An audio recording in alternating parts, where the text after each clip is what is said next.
Hello again, everybody. This is James Bartley, and you're listening to the Cosmic Switchboard Show. Today, our very special guest is Sherry Sweeney. Sherry is a construction engineer, retired. She worked on major construction projects across the United States and abroad for over 30 years. She now resides in Kentucky, where she is building her home and doing organic gardening. Sherry is an advocate for growing your own food, staying away from big pharmaceutical medicine for good health, avoiding GMOs and conventionally grown foods laden with pesticides, and unplugging from today's political system to be as self-sufficient as possible. Sherry advises to start where you are with what you've got and what you can do, but start now. In 1996, Sherry founded the international human rights organization called the Patriot Crusade, which stands for People Aligned to Replace Injustice and Cruelty with Knowledge, which drew millions of visitors from around the world to the cause of prison and court reform in the United States. In 2009, when her husband and best friend, a police officer, pilot, philosopher, and handyman, paid the ultimate price for standing in his integrity against corrupted DOJ officials, Sherry transitioned from prison reform work to searching for the core reasons for this dysfunction, which she saw the tip of the iceberg and only a symptom of a much larger dilemma. This transition is explained in the About section of her website, keyholejourney.com. In 2015, she began working as editor for aerospace engineer Clark McClelland, the Stargate Chronicles website, on the last 9 chapters of his book. Sherry is currently working as editor with mental health practitioner Jerry Marzinsky. They've been friends and colleagues for 20 years, helping people eliminate the dark side influences from their lives. So without any further ado, Sherry Sweeney, welcome to the Cosmic Switchboard Show. Hi, James, and thank you for having me on. It's a pleasure to be here. The pleasure is all ours, and I was really looking forward to this interview with you, Sherry, because Jerry had touched on the clinical aspects of this and what he'd seen from his 30 years of clinical work with patients as well as with prisoners as far as the phenomenon of intrusive thoughts rather than voices is the term that people commonly use. I like how you differentiate between audible voices and these intrusive thoughts because you're someone who managed to divest yourself of these unwanted thoughts, and you saw for yourself how these thoughts strive to manipulate our behavior and our actions. Could you tell us a bit about yourself, Sherry, and how you came to this realization, starting with your childhood? Yeah, sure. Of course, I had a very ugly childhood. It was very abusive, and that had its consequences later on in life. I was especially abused by my father, who was enamored by the torture methods of the Japanese. This was during the war, during the World War II. It was just ending. And so he spent a lot of time studying that, and he wanted me to help him out. And I, little kid likes her dad, and I said, sure. Well, I didn't know that this was going to be me being the guinea pig for these torture sessions. And so, he put on his white lab coat and his clipboard and did all of these tests. Well, I won't go into the details of what those tests were because they're not something I really want to relive. But during the sessions, I accidentally learned how to leave my body. So, I spent a lot of time out of body while these sessions were going on, and that was my way of getting through this. Well, finally, the social workers came and took me away and took me to a juvenile detention center to stay there. I was a little over 6 years old, almost 7, when all this happened. And so I stayed 6 months at the juvenile detention center with a lot of delinquent teenagers. I was the youngest one in the group. So I got picked on a lot and blamed for everything, of course. And the warden there actually put me in solitary confinement for 2 weeks. So I spent 2 weeks in solitary confinement without bathroom privileges and very scant food, drinking water out of the sink faucet. And so that gave me a pretty good idea of what some of our prisoners go through when they're in solitary confinement. And then 6 months later, I was taken to an orphanage, Catholic orphanage. And as I was driving up or I wasn't driving, but as I was going up to the entrance there, beautiful, beautiful grounds. And I thought I was in heaven. I mean, this was wonderful. Well, the Catholic orphanages have a really good front. They're really gorgeous. The nuns there are like the flying nuns with the wings on the top of their heads. And I think they call them the Sisters of Charity. Anyway, so I was put into a group of girls that was around my age. And we were all given assignments to help the younger girls. There was 500 girls there. Do certain tasks. And one of the first things that I was assigned to do was to give this little 3-year-old girl a bath. And so I filled up the tub with hot water, and I was getting ready to put some cold water in to get it warm. And this intrusive thought came into my head. It was really all of a sudden, and it was nothing I was thinking of. And the thought was saying things like, just go ahead and put her in the hot water. Don't turn the cold water on. She'll be fine. Just go ahead and put her in. Just do it. And I almost did. I started to lower her down. Her toe touched the hot water. It was just pure hot. And she let out a scream. And I pulled her out and grabbed her. And I cried and she cried. And then out of defiance, I felt like I was just being defiant. And I turned on the cold water. And I thought that maybe it was my dad's voice coming to me, or my dad's thoughts coming to me, or some kind of a connection like that. It was awful. And it made me think about, this is something he would do. And it made me think of some of the other stuff that he had done that was really, really torturous. So what I was aware of after that was that these thoughts didn't belong to me. They came from somewhere. I just didn't know what that was all about. And it went on like that all through my growing up years. So, it was just pretty confusing times. I didn't start doing any research on this until I was old enough to do some research on my own.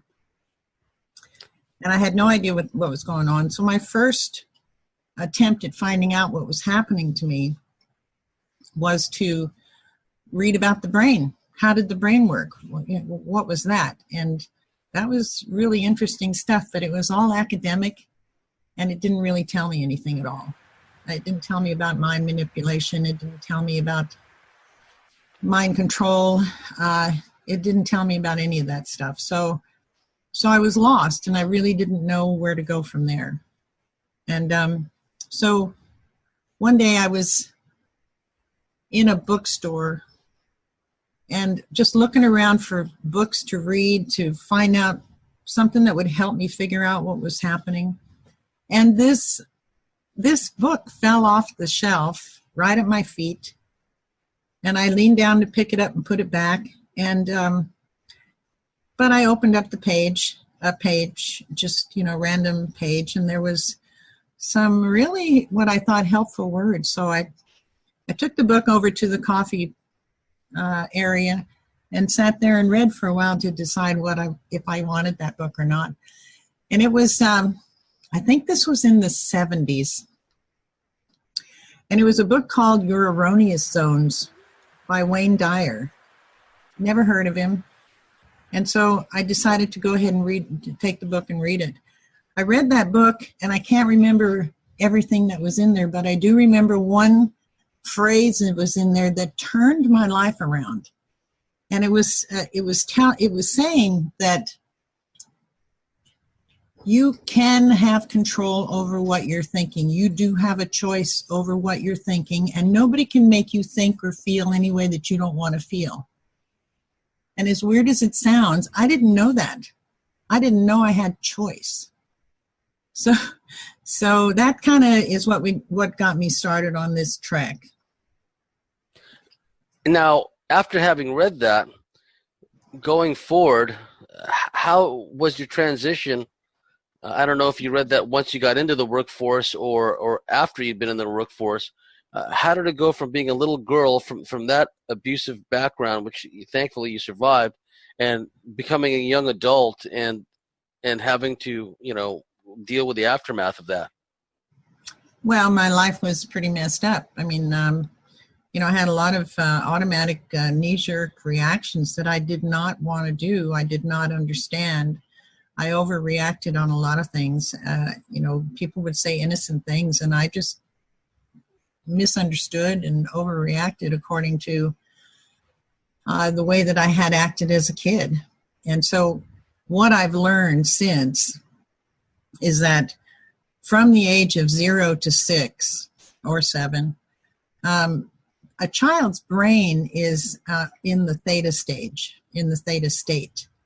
And that's analogous to a hypnosis state. And during that age and while you're in theta, a child doesn't reason anything. What they do is they take in everything that they see and hear as the truth. And it goes into their subconscious. And it's like a recording. It's just like a tape recorder.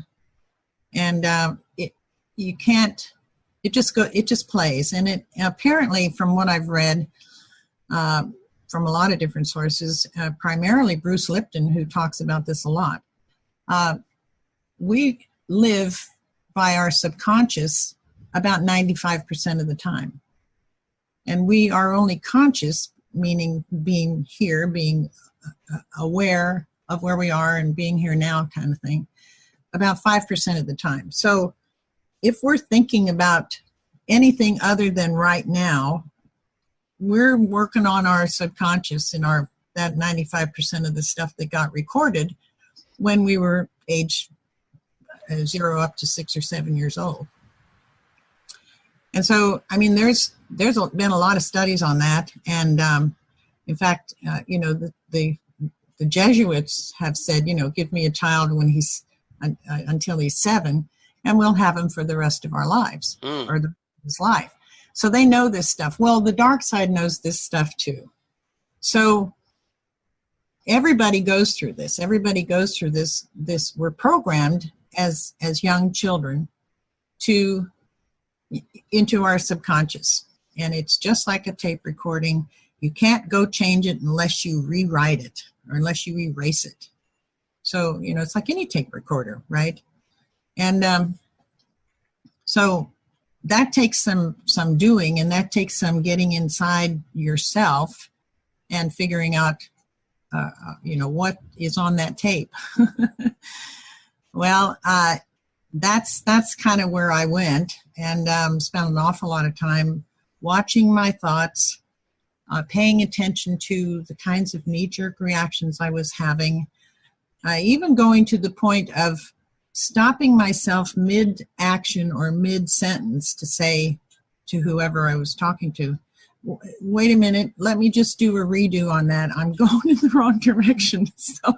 So for a while there, I probably drove my friends a little crazy, trying to, while I was trying to figure out what was recording and what was actually now.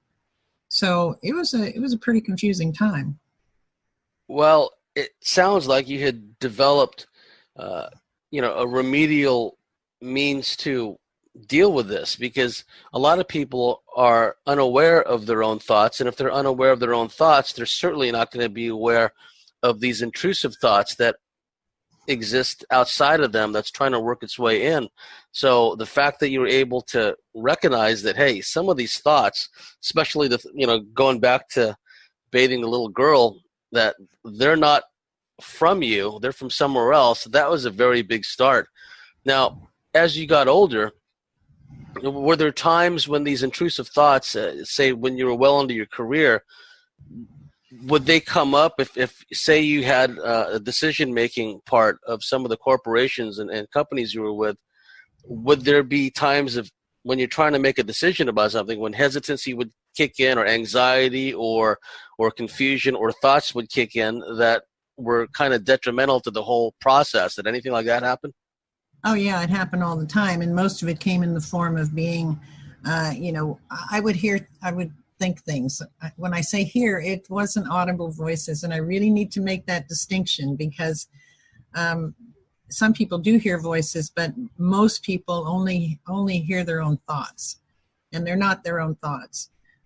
But I would hear things like, you can't trust your own opinions. You're not smart enough to figure this out. You'll never figure this out.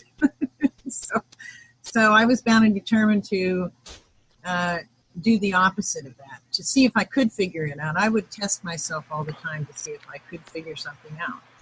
That's how I went about it in life until I knew that my own capabilities. And one of the issues and challenges that people who have had an abusive background, abusive childhood, have to deal with is, trust issues with. And for the benefit of our listeners, the odd sounds in the background are like a heating system or something at Sherry's end. So we really can't do anything about that. So we just got to, slog through it. It won't last for that long.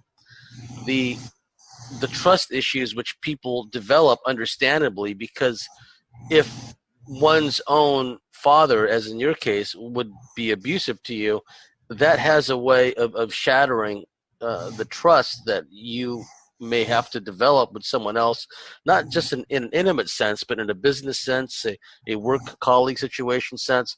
And you made a very good point about the years 0 to 7, where so much of this is imprinted into us for the good or the bad. So how did the concept of developing trust and learning to develop intimacy with people, did that become an issue, and did the thoughts play a role in that as well? Yeah, part of it was mind control, and the other part of it is the thoughts. The way I'm looking at it is, first I went through this mind control and needed to undo all of that. The thing is, I couldn't talk to anybody about this because I really was afraid that I would get locked up and thrown away into an institution and just drugged half to death or drugged into oblivion. So there wasn't anybody I could trust to tell them what I was going through. And so I didn't have any help from anyone. I had to figure this out on my own through whatever books or studies that I could find. So there's the brainwashing or the mind control that I went through, and I think we all go through the programming. Everybody's programmed one degree or another, and so mine was pretty severe. The message that I got, see, what happened was after the torture sessions, and there I was in a whole bunch of pain, or needed to be stitched up or wrapped up or something like that. Then my father would take me on his lap and tell me that I did such a good job with being his patient, and then he would rock me to sleep. And so what the message I got was, if I want to be loved, first I have to be tortured. Uh-huh. And so I kind of went through life like that. And I think that we put out a frequency. I used to call it, it seems like I have a sign on my back that says, kick me, torture me, I'm not worth living, kind of thing. Because I seem to attract those kinds of people into my life. And so I think what happens is when you go through life feeling a certain way, you actually are putting out a frequency, a vibration of what you're thinking and how you're feeling about yourself and the world. And whatever message you got when you were, just a young child in that theta stage. And believe it or not, other people pick up on that who are inclined to do those kinds of things. So the frequencies kind of, attract each other, and the dark side helps as much as they possibly can to get that influence across. Yes. So So it's a catch-22. So while I was, during the time that I was not aware of this, life was a mess. But when I did become aware of it, my cat's talking to me in the background. When I did become aware of it, it was a real struggle to make myself see that that's what I was putting out, and to get into myself to change that. That was really difficult. Well, I was working at it so hard and so diligently that I think the universe just decided to help me out, because my boss came to me one day and said, you know, we just got a contract to write a particular program for a water district, and would you like to learn how to do computer programming? And I said, yeah, I'd love it. So they sent me to class, and I learned how to do computer programming, and in the process of doing that, I began to realize that, you know, our brains work similar to computer programs in that they can be programmed. They're not like computers, but the fact that the brain can be programmed makes it analogous to a computer programmer, right? Making a computer do what it wants to do. So I started looking at it that way, and I got to thinking, you know, if the mind can be programmed, I wonder if I can rewrite the code that's in there, thinking about it as a computer programmer. And so I worked on that for, over a year, I guess. And I decided that the program, the code in the brain program, was just way too complicated to try to rewrite that or edit that. So I decided that, okay, let me do this differently. What if instead of following a program, I decide to not follow that program, but to create a new program and follow that one instead? And the theory was that if I did that enough, maybe the old program would atrophy and no longer work, be like, you know, just shutting it down. And so I worked on that for a couple of years, and it worked. Every time I did that, I had to do it over and over and over again until it became automatic. It's like, it would be like learning how to play the piano. The first time you sit down, you don't know where to go. You don't know where your fingers go. You don't know what the notes are. And you practice and you practice and you practice, and pretty soon you don't even have to think about it. You know, it looks easy. And same with any kind of instrument. So same with driving a car, you know. So first time you get in a car, you have to learn where everything is. You have to learn how to make it go. You have to learn how to make it stop without, you know, throwing you through the windshield wiper or the windshield. And pretty soon it becomes an automatic thing. So that's what I did with this, working with a brand new program. I wrote it up because a lot of people were interested in trying it and working with their own selves. And so I called it the That's a Lie program. Because what I realized along the way is that everything that was ever told to me about who I am is a flat out lie. Yes. So that became the thing that I did. And it took a long time for me to get to the point where it's an automatic thing. And I can tell now, of course, I've been doing this for a long time. I can tell now when a thought doesn't belong to me. It doesn't happen very often now, but every once in a while something will pop in. It's like, oh, hello, it's you. You know, have a good day. I mean, you know, I don't have any kind of negative reaction toward it at all, because I recognize what it is. That's where I'm hoping everybody can get to at some point. Well, necessity is the mother of invention, and it's really neat how you intuitively picked up on this. I mean, you had the practical demonstration of how computers work as far as programming is concerned, and then you just translated that into, well, I can reprogram my mind, I can reprogram my brain.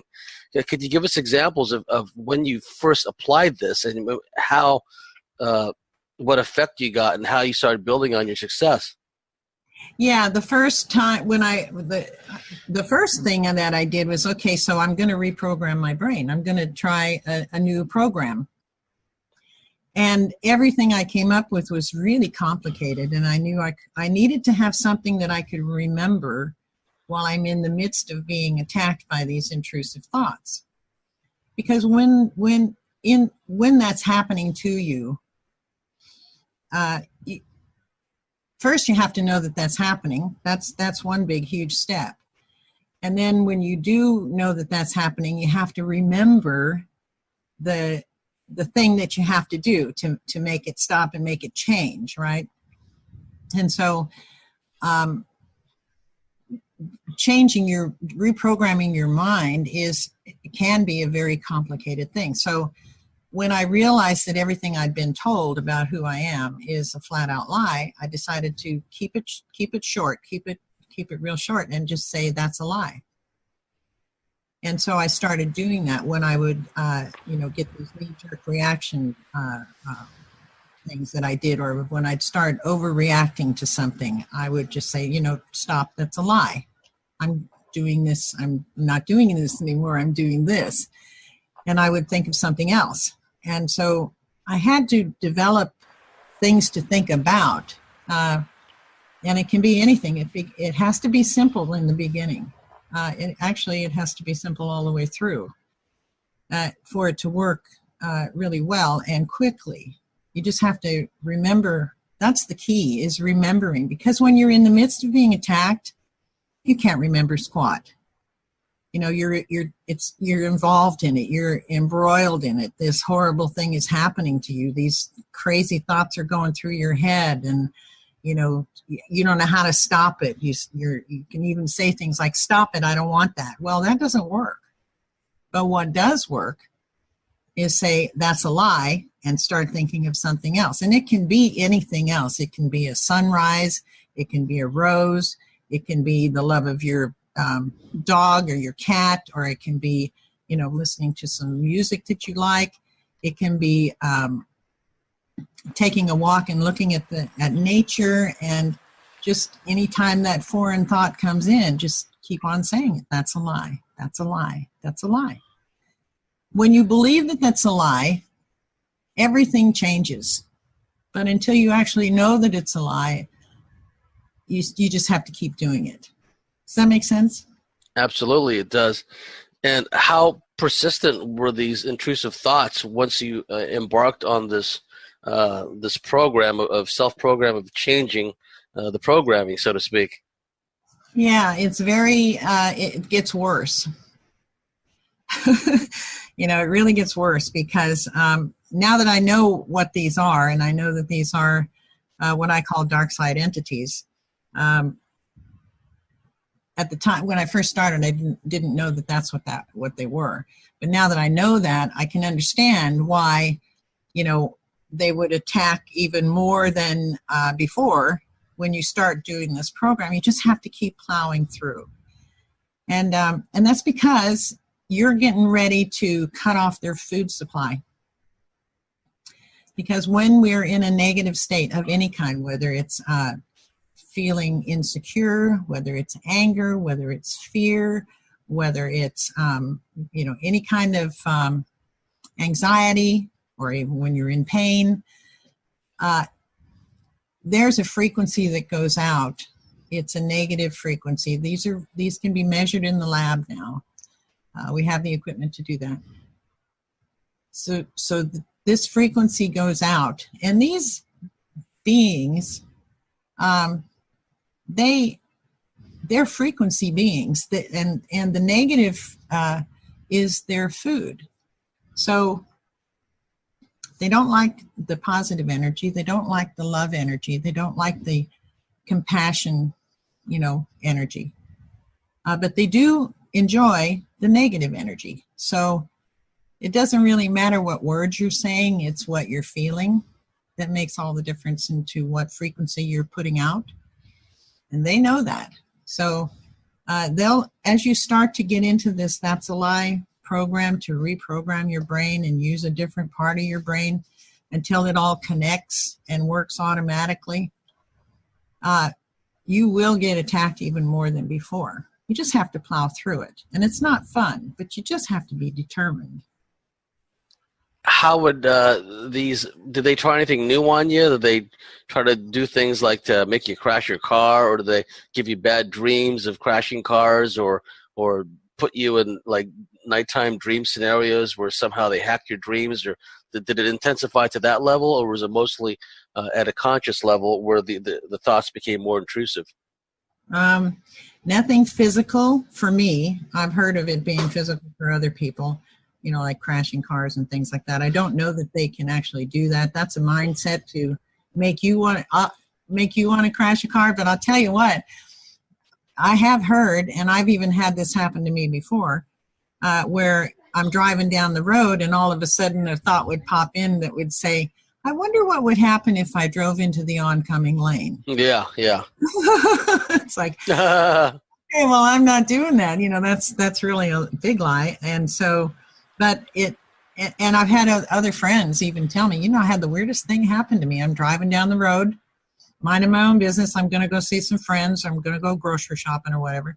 And all of a sudden I got this thought, you know, wonder what would happen if I drove into the oncoming lane? And I'm wondering, well, where the heck did that come from? So they do that.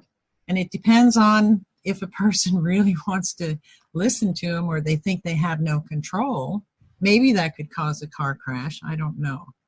But yeah, they're like, what I've observed is that they're more like robots, programmed robots than anything else. They don't seem to have any capacity for originality or creativity in thoughts. So they keep doing the same thing over and over again. So when they beef up their attacks, they just do the same thing that used to work on you, but more frequently and more intensively. So yeah, they can get into your dreams. They do get into your dreams, and you have to, you know, if you dream something that is, when you wake up, you know whether it's been one of those kinds of dreams where they've infiltrated your dream.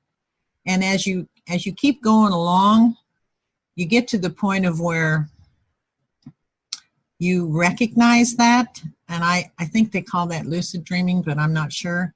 But you recognize that in the dream, and so you may see things going on that you decide that's, you know, that's something I'm not going to be afraid of because it's a lie. Did you have a point where you realized that, you know, I'm starting to get the upper hand over these beings, where, you know, the intensity of the attacks, the frequency of the attacks were starting to back off? And do you remember that moment? Well, I don't. Yeah, actually, I do remember a particular moment. This is probably, it's over 20 years ago. And I call it my leap of faith day or night. And I was in my apartment by myself, and all kinds of things were you know, going on. I was being attacked royally and, you know, mentally and emotionally, and trying to get to this that's a lie thing going on, and it was really being difficult. And so I decided, and the big thing that was coming to me was, you can't do this, because if you do this, we're all going to die. Like, who's we? You know, who's we? Not my problem, pal. Yeah, not my problem. Okay, you want to die? That's fine. I'm doing it anyway. You know, so screw you. So, yeah, that was my mindset of, you know, I was so determined to do this and to keep on going. And I was, you know, that was interesting that they were finally getting to that point of, you know, if you do this, we're going to die. And I did actually say out loud, because I was by myself in my apartment, so good thing. And I said, you know, well, if you're going to die, that's fine with me. I'm going anyway. And then the next thing that was coming to mind was, well, you can't do this because what will everybody else think? They'll just think you're crazy. Like, you know, I'm tired of what other people think. I'm tired of being afraid of what other people think, and I'm doing this anyway. If yes. you think If they think I'm crazy, that's up to them, not me, you know. So none of the stuff that they were throwing at me worked anymore. It used to work, and it stopped me from doing a lot of things. You know, I was so other directed prior to all of that it was pretty amazing. You know, I couldn't think on my own 2 feet. You know, I was so afraid of what other people would think. And, you know, you just have to realize that all of that is a lie. That's the programming that you get. And that is what they feed off of. When you were alone is when you made your most significant strides. When I'm guessing that perhaps when you were with these abusive males that, you know, energetically and through the pre-programming were not only drawn to you but also sent your way. I'm sure that was a part of it too. I'm sure that when you were around these controlling abusive men that perhaps, you know, the intrusive thoughts intensified, I'm guessing, and it would have made it that much more difficult to implement your That's a Lie program. Oh, yeah, it was. And because they were like the living embodiment of these thoughts. Yes. They would end up saying things out loud that used to pop into my head.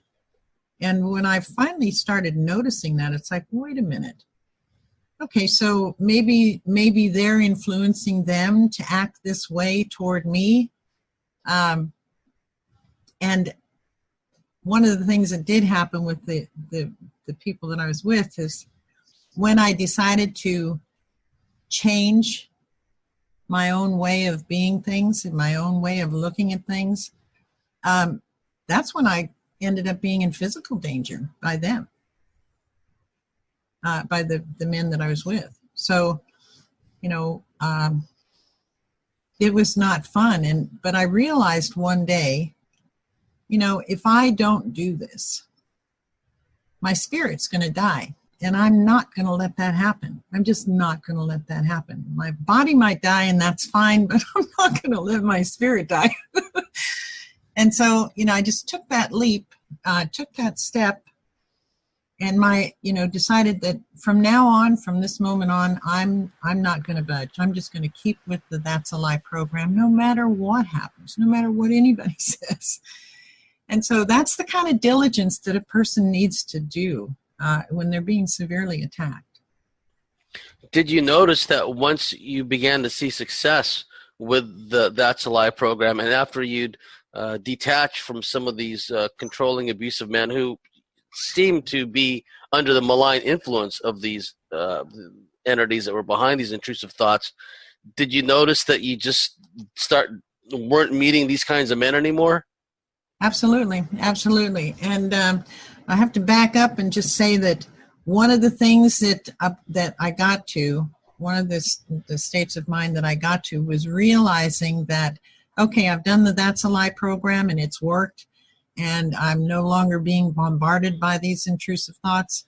And now when these intrusive thoughts come, I need to send them a love energy. Not that I love them like a romantic love, or not that I approve of what they're doing, but it's more like a cosmic love. Mm-hmm. It's a frequency. And what I noticed when I did that, all I said was, you know, I send you love. Vanish immediately. They vanish immediately. They cannot stick around with that. So apparently it's a poison to them or something. Yes, I've heard of similar techniques. I've blessed negative entities in my presence, first in my thoughts, and then when I could break the paralysis, because I would just keep thinking, bless you, bless you, bless you. And if I had the ability to formulate a smile, you know, break the paralysis enough to make a physical smile, however slight, and then if I can visualize a pink glow emanating from my heart center, just filling up the whole room, all the time, just putting out the bless you, bless you, bless you message, and really mean it, I can sometimes get them to back off long enough for the paralysis to break, and then I'm turning on the light, and I'm walking around the room or the house, and I'm still saying out loud now, because the paralysis is broke, bless you, and I really mean it. I want them, I want them to have the opportunity to get off the treadmill and continue their spiritual journey or not. I don't really want them to back off, but it would be added bonus if they took the hint and, just change their ways. So I can relate to the "I send you love" message that you sent to them, and how in some cases it seems like it's like kryptonite to them. It is like kryptonite to them, and I agree with you that if there's some way to get them off that treadmill, that would be wonderful. It'd be good for them, really good for us. But if they're not going to do that, then we need to starve them. Yes. So they can either here's their options as far as I'm concerned. We can put out the love energy. We can tell them we recognize who they are and that all of this is a lie, and starve them.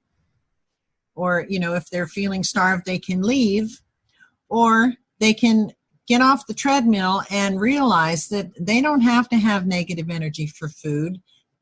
They get plenty of energy from the universe without taking it from anybody else. Yes, yes. They don't need anybody else to feed. It's not, they're acting. They're not. I don't look at them anymore as evil.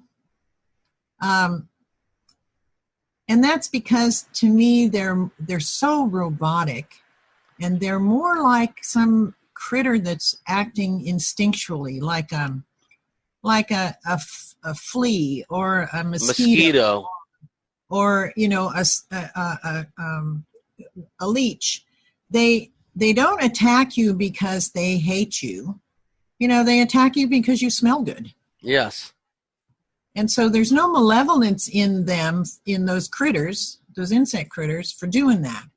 And so now I'm looking at these entities more along those lines. Yes, because I've seen this with certain types of non-human entities where they do things by rote, Sherry. They tend to do things that have worked for them on other people in the past.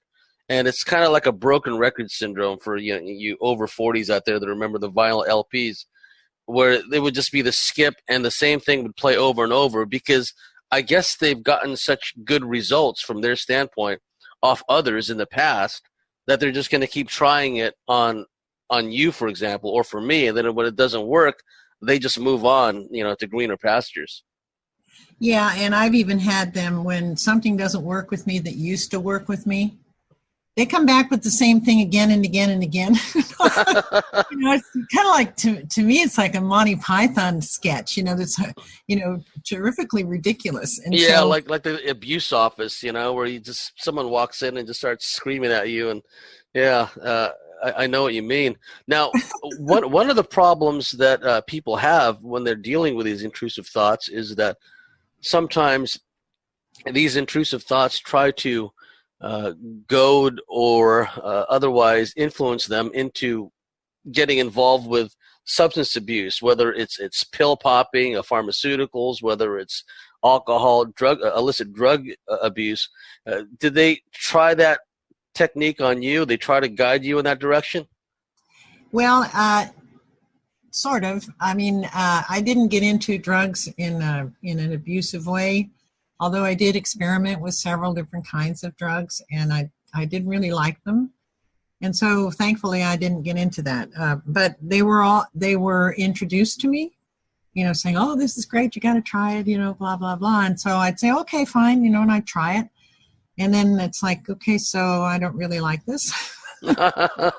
And so I didn't go any further with it. So I'm really blessed that way, and I'm very, very thankful that that's what happened to me, because I know that doesn't happen to everybody. And so, that just didn't happen. I liked marijuana a lot, and but I never did. I didn't have it enough to really get hooked on it, and I don't think you can get hooked on it anyway. And I really appreciate that plant because of all the wonderful things that it can do for people. I mean, yes. we have actual receptors in our body that are designed to take that in and heal. So yes, and there's no denying the healing properties of that plant, which is why they go to such strenuous efforts to make it illegal and make it difficult for people who want to use it as a healing modality. Yeah, I mean, we have a guy in the White House right now who used to be the Attorney General for Alabama. And, he's really off of his rocker for wanting to take the medical marijuana away from little children that need it for their chronic asthma, their attacks, and so their epilepsy and so on like that. And it is working, and it's not the kind that has the THC in it. And so, but he still wants to take that away from them. I mean, that's really Jeff Sessions. That's the guy who's really bonkers as far as I'm concerned. Yes, definitely. Yeah, he was like that in Alabama too. So, he just took it with him to the White House. But see, what we're dealing with is a frequency war. Everything is a frequency. Absolutely, that. Yeah. Thoughts are frequencies. Feelings are frequencies. Emotions are frequencies. Life itself is a frequency. And perception is the real key to everything. And like David Icke talks about how our perception is being hacked, I agree with that. Oh yeah, it's the consciousness is being muted and hacked constantly. Yeah, so it's our perception. Like, if you want to think of these entities as evil, well, there's going to be a fear factor in there for thinking that.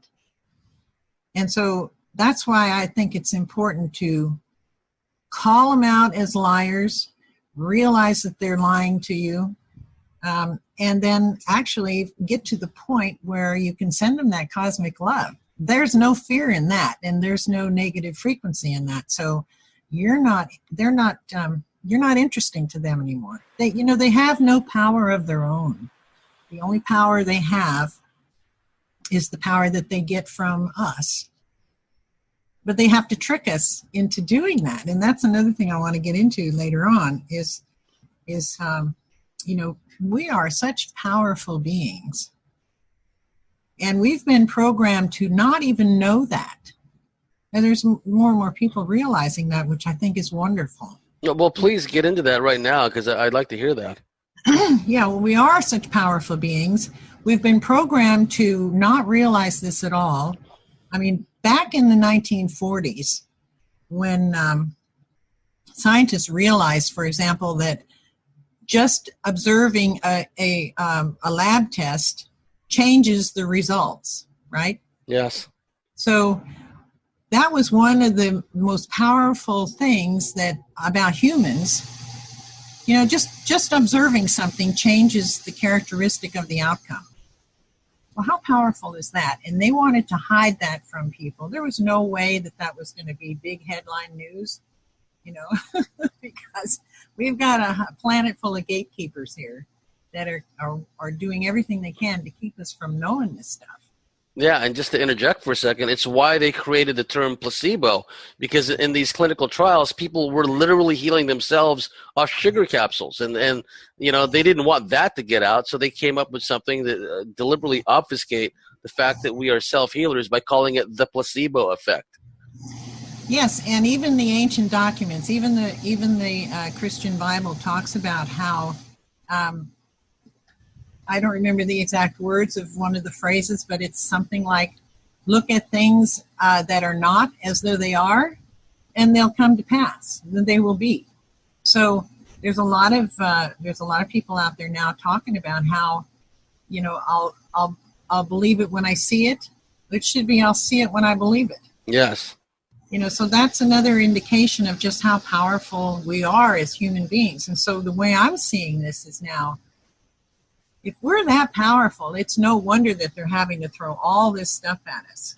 They have to have planet has to be poisoned. We have to go to war. We have to program everybody to not know who they are. We have to poison their food. We have to poison their water. We have to tell them that if they're getting intrusive thoughts or they're hearing voices, that they're crazy. We have to drug them. We have to come up with all these religious dogmas. We have to do everything we can to keep them in this box so that they won't find out just how powerful they really are. Because if they ever did, we're out of business. Yeah, it would be game over. And it just shows the scale and the depth of their efforts means that at some level they must be terrified of us. Well, I think they are. And the people who don't realize this, they're going along with the program. They're thinking that it's real. They're thinking that they are what their life is, and that's all there is. Scientists are a good one for that. If they're in the material world, hook, line, and sinker, and thank goodness that more and more scientists are starting to come out of that, because they're realizing, science only goes so far. And when you get to the end of that, where do you go? You just stop and say, okay, we're done. Science is finished? No, you have to keep going on to the unseen world. And when you get into that unseen world and you really start to get into it, you realize that, in the first place, our eyes, our physical eyes, only see a teeny tiny percentage of reality. Absolutely.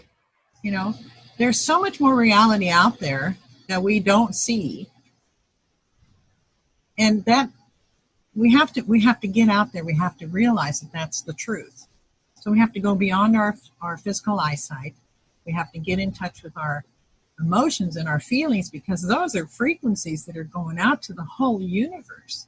So the gatekeepers know this, the entities know this, the physical gatekeepers, like the psychiatrists that Jerry talks about, or the prison system that I know about, they're just as stuck in the 3D physical world as anybody else. But the ones that are influencing them, they know all this stuff. You see what I'm saying? Absolutely. And one of the things that I see is this feedback loop begins to grow upon itself, and how they try to instill. You already talked about the first several years, the formative years of our lives, and how we're so subjected to all kinds of stuff, hammered by the medical field, hammered by the schools, the indoctrination in the schools.